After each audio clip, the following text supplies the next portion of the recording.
This is Montenegro.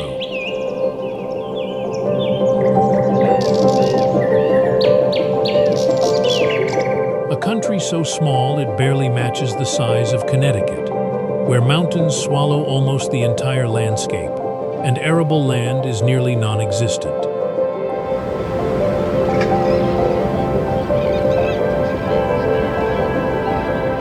Squeezed between sheer limestone mountains and a narrow strip of coastline, the country has almost no room to grow.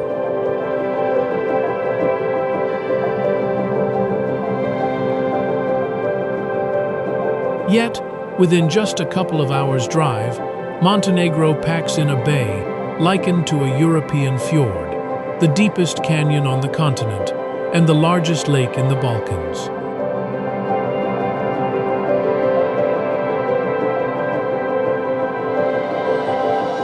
Even more remarkably, this same cramped stretch of land is now the EU's most advanced accession candidate, even as its own people still haven't agreed on who they really are. So how did Montenegro get this far?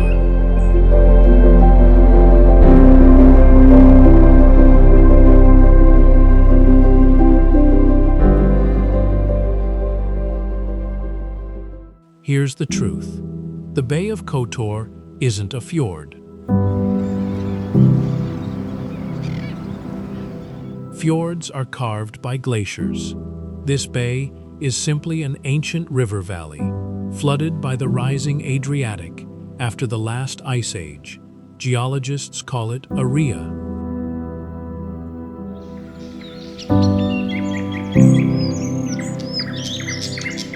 The steep cliffs on either side and the bay's winding shape are enough to fool most people into thinking it's a fjord. But geological age doesn't lie.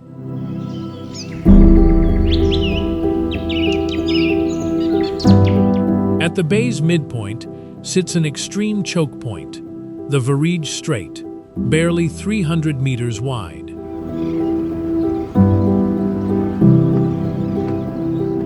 That choke point alone made this place nearly impossible to invade for thousands of years.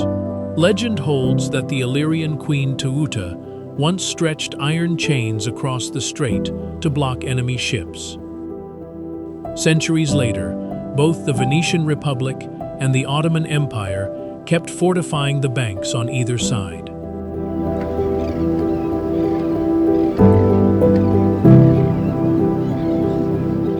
Even today, old Venetian-era cannons still sit exactly where they were placed, along the shores of Varej, a relic of one of Europe's oldest defensive lines.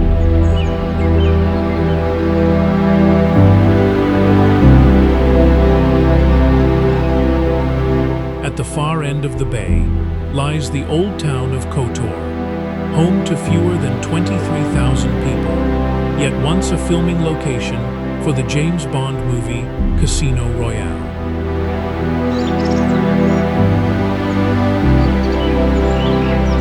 Since 1979, both the town and the entire bay have held UNESCO World Heritage status.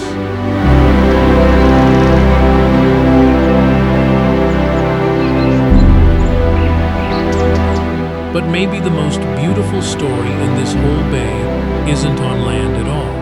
It's out in the water.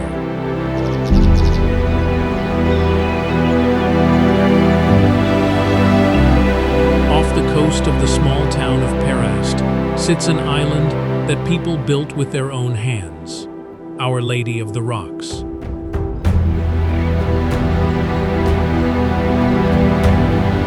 Legend says that in 1452, two sailor brothers found a statue of the Virgin Mary on a reef after surviving a violent storm.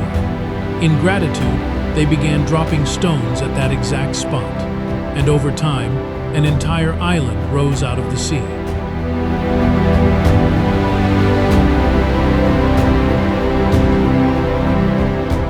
That ritual never stopped. Every July 22nd, the people of Perast still row out at sunset and drop more stones into the water. The Fascinata ceremony. a tradition that's continued unbroken for over 570 years.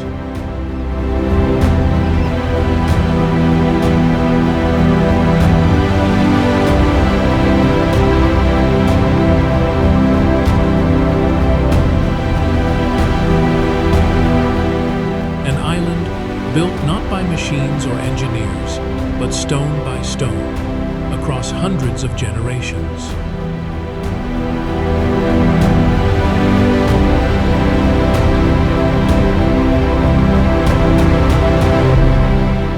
And if an island can rise from gratitude that's stubborn, maybe a whole nation can be carved from the will of people who refuse to bend.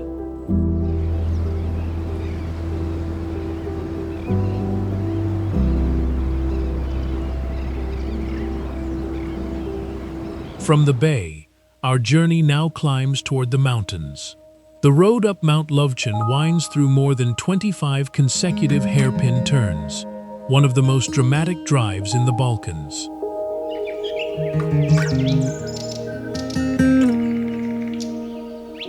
The higher you climb, the smaller everything below becomes. Kotor's rooftops hugging the water, the bay curving between the mountain ranges, green forest blanketing the slopes all around.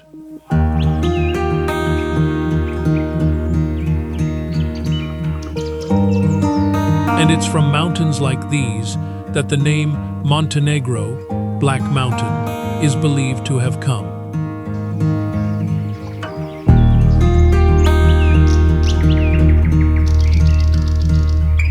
At the summit of Lovćen, over 1,650 meters up, stands a mausoleum overlooking both the mountains and the distant bay of Kotor, the resting place of Petar II Petrovich Njegoš.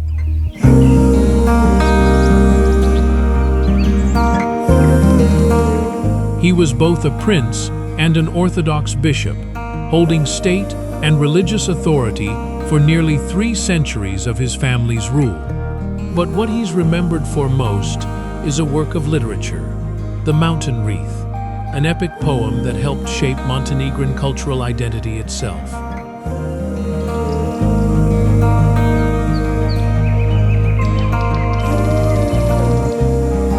It's said that in his final hours, he asked for a tower to be built right at this summit, so that even in death, he could still smell the Sea of Kotor drifting up from the distance.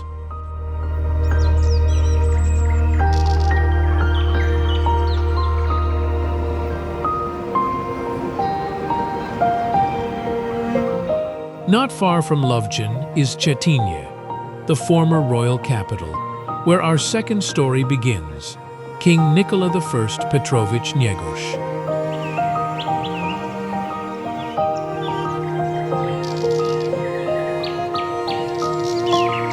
He married off 5 of his 6 daughters into royal houses across Europe, earning him the nickname Father-in-law of Europe. Specifically, he married off his daughters into the royal houses of Italy, Serbia, and even Russia, turning a small kingdom like Montenegro into a crucial diplomatic link, connecting directly to the most powerful courts in Europe at the time, through marriage alone. From his palace in Cetinje, lavish weddings and royal receptions turned this small town into a political and cultural hub for the entire continent.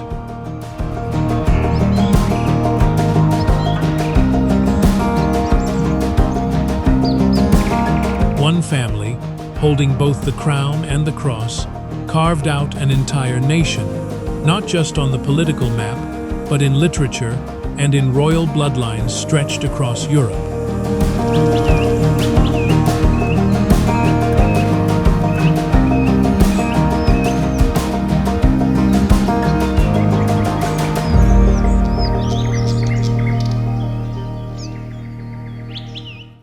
But that same history, tangled up so closely with the world around it, has left behind a question Montenegrins still haven't fully answered, even today.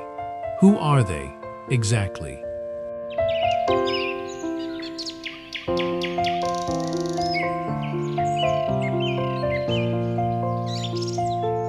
This is a part we want to tell carefully, because it isn't a closed chapter of history, it's a question still alive inside Montenegrin households today. According to the 2023 census, roughly 41% of the population identifies as Montenegrin, but nearly 33% identify as Serbian. And here's an even more telling detail. When asked about their native language, 43% answered Serbian, while only about 34% answered Montenegrin.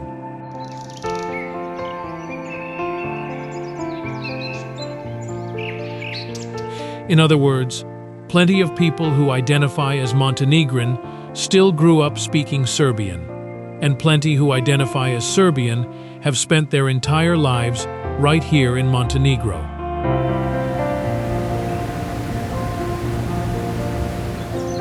Religion reflects a similar split. The Serbian Orthodox Church, recognized by the wider Orthodox world, remains the largest religious institution here.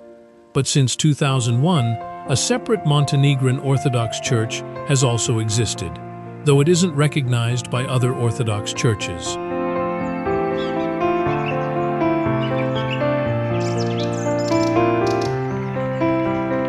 In 2019, a new religious freedom law required religious properties built before 1918 to prove ownership, or else revert to state control. Since most of the Serbian churches' monasteries and churches predate that cutoff, they viewed the law as targeting them directly.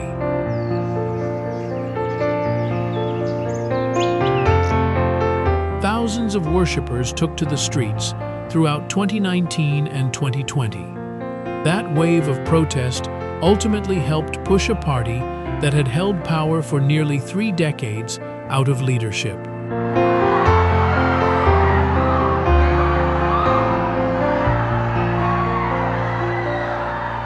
But this story has more than one side. Some see the law as a way to affirm Montenegro's independent identity and protect native cultural heritage from Serbia's long-standing influence. The Serbian community, meanwhile, argues the law is discriminatory, since they're the only religious group required to prove ownership of their own property.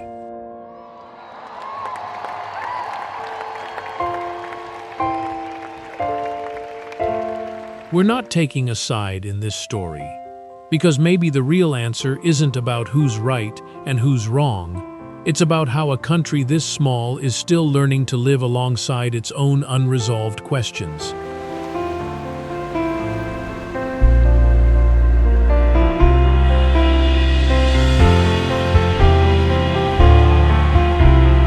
And that question of identity doesn't stop at the border. It's pulled Montenegro into a much bigger tug-of-war between world powers.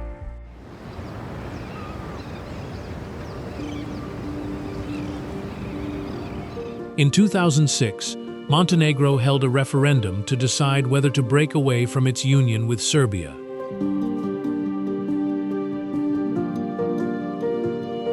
Under the EU-brokered agreement, the yes side needed at least 55% of the vote, a far higher bar than a simple majority, set specifically so the outcome couldn't be disputed. The final yes tally came in at 55.5%, clearing that threshold by the narrowest of margins.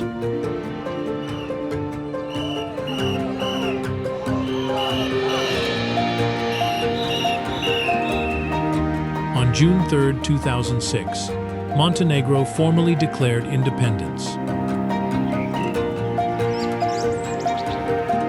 Over a decade later, in 2017, the country went on to join NATO, over fierce objections from Russia.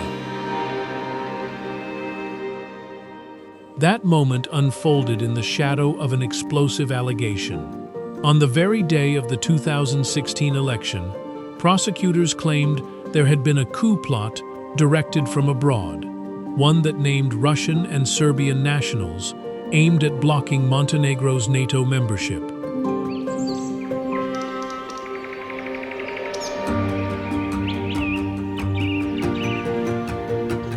Several defendants were convicted in 2019, but after a separate appeal in 2024, the Supreme Court acquitted all of the defendants. Prosecutors said they would continue to appeal. Russia, for its part, has denied any involvement from the start.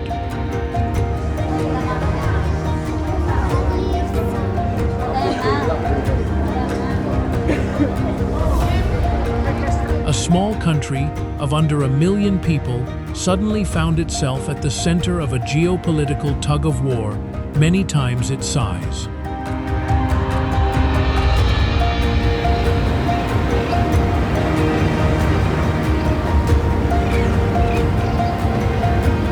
But through all that political tension, Montenegro's natural landscape keeps moving to its own rhythm, completely indifferent to borders or alliances.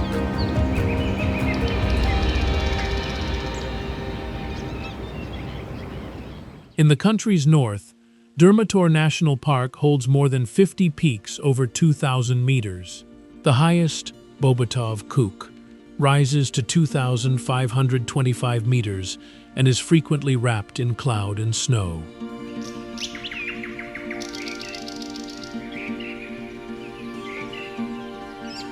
Scattered among those peaks are dozens of small glacial lakes, clear as glass, which locals call the eyes of the mountain.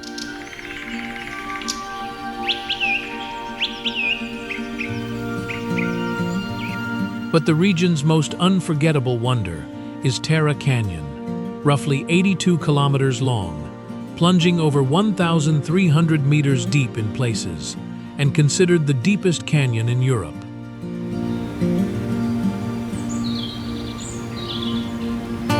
The river running through the canyon floor is clean enough to drink straight from, earning it a poetic local nickname, the Tear of Europe.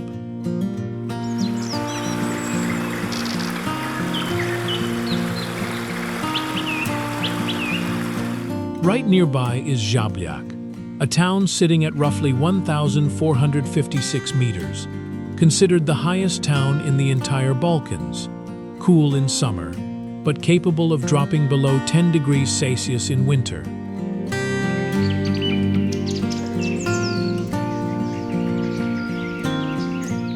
A country known worldwide for its Adriatic beaches also happens to have a mountain town where skiing is just part of everyday life.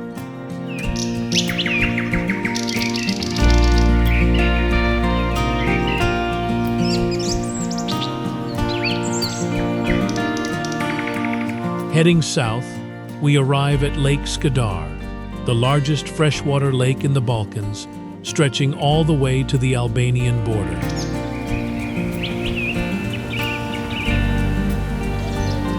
It's home to more than 260 bird species. Among them, the signature species is the Dalmatian pelican, one of the largest flying birds on Earth.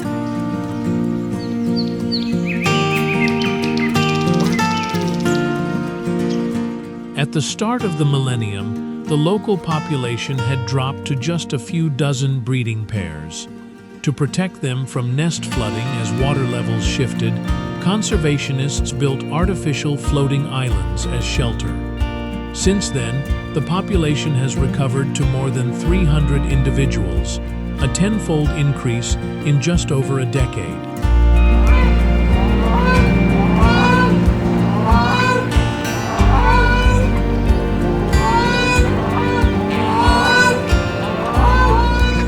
And few people realize that, right in the heart of Montenegro, one of Europe's last 3 remaining primeval forests still survives.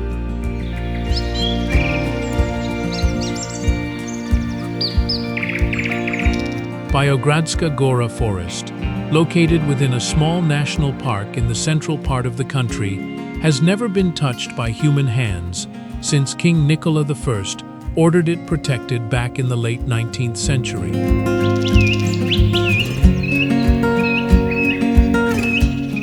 Inside this forest stand spruce trees more than 50 meters tall, over 500 years old, rare living witnesses from an era when old-growth forest once blanketed the entire European continent. before most of it was cleared by human hands.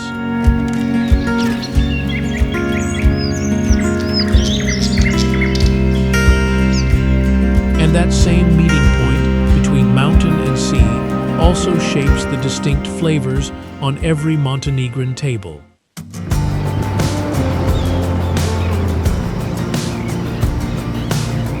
The village of Njeguši, on the slopes of Mount Lovćen, is the ancestral home of the Petrović-Njegoš family we mentioned earlier, and it's also famous nationwide for its namesake cured ham, Njeguški pršut.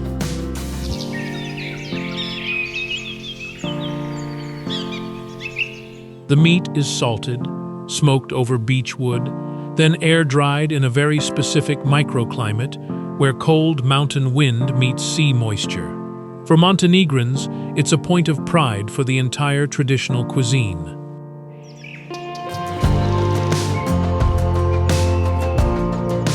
But leave the mountainsides behind, down in the plains near Podgorica, and Montenegro tells a completely different story.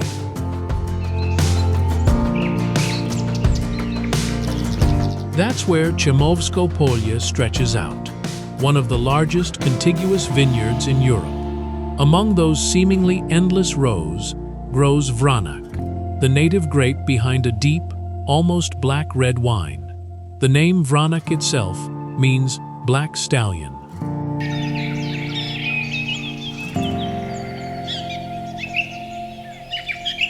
And here's a detail that'll make you look twice at the map. That vineyard is actually larger than the city of Podgorica it belongs to.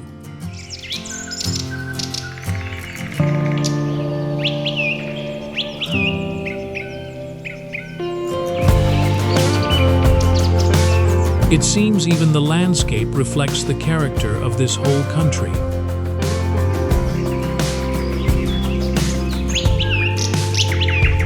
But if food is the story of what this country makes with its own hands, there's another story about the very currency it uses that's far more complicated.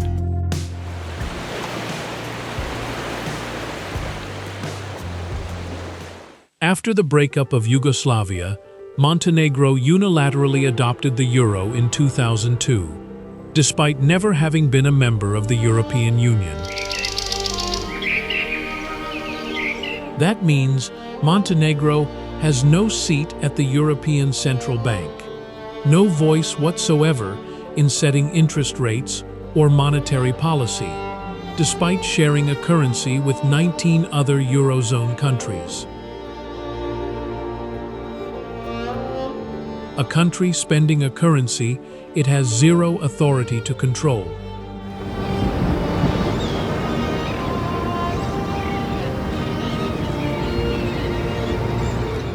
From 2019 to 2022, Montenegro also ran a second passport program, granting foreign investors citizenship in exchange for a substantial investment in domestic real estate. The program brought in hundreds of millions of euros before it was shut down at the end of 2022, under pressure from the very European Union Montenegro is trying to join.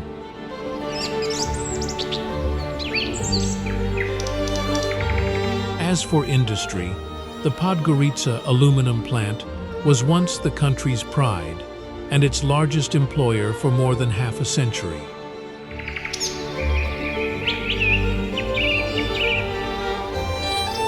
But after 52 years of continuous operation, its main production line was shut down in 2022, as electricity costs climbed high enough to make it economically unviable.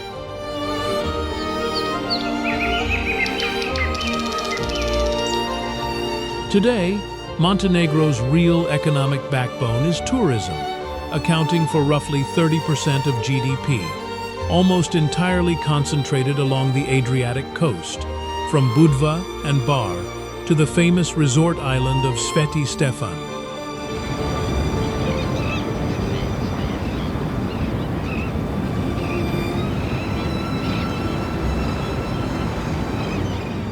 Sveti Stefan was originally just a small fishing village on an island connected to the mainland by a narrow strip of sand.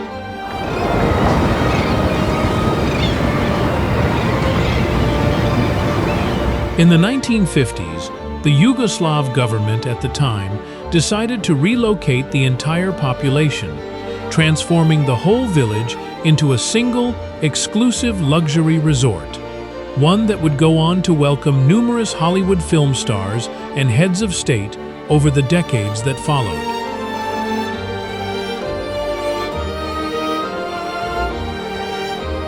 And that heavy dependence is exactly one of the clearest challenges Montenegro is facing right now.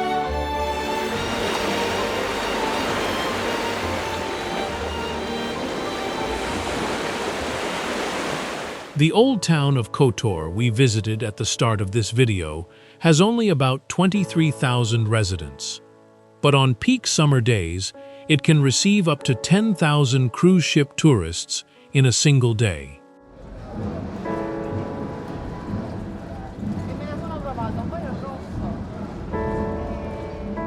The town's infrastructure was never built to handle crowds like that. UNESCO has issued warnings about the risk to the heritage site, and local authorities are now considering an additional environmental fee for cruise passengers.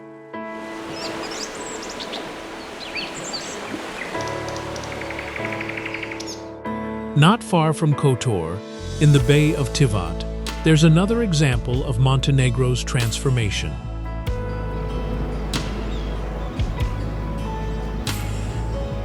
Porto Montenegro, a luxury marina, was built right on the site of a former Yugoslav military shipyard and has since become a berth for superyachts, drawing investment capital from across Europe and the Gulf region.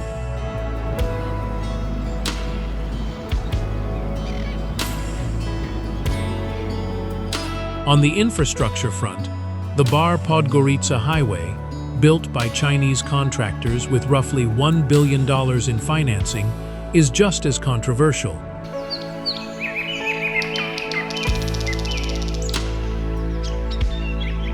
Montenegro is now seeking help from the European Union to manage that massive debt, even as the EU itself has made clear it won't cover the debt directly, only support measures to ensure the country's long-term financial stability.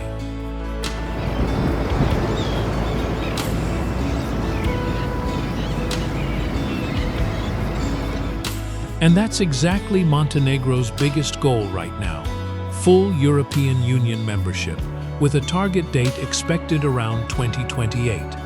It currently stands as the furthest along candidate among the Western Balkan nations.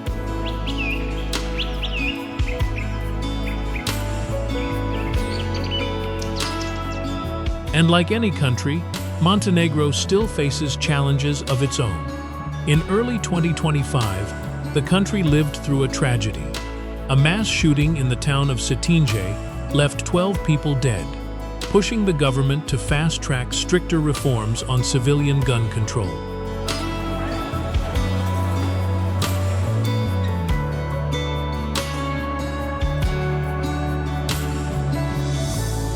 A small country standing right at a crossroads, between the West and lingering influence from the East, between its ambitions for integration and its own unresolved questions of identity.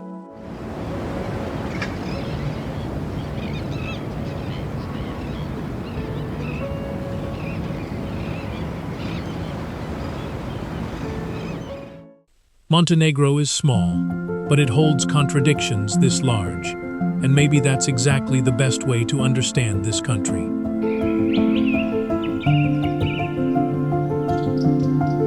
That's what makes Montenegro memorable. It doesn't need to fit into a single image.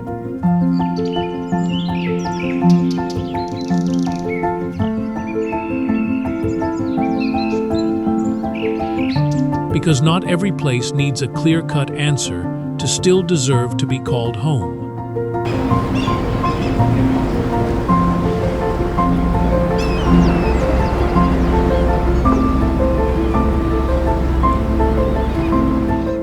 But that very question, Is this place really what I thought it was? Is the one that stays with anyone who's ever passed through here?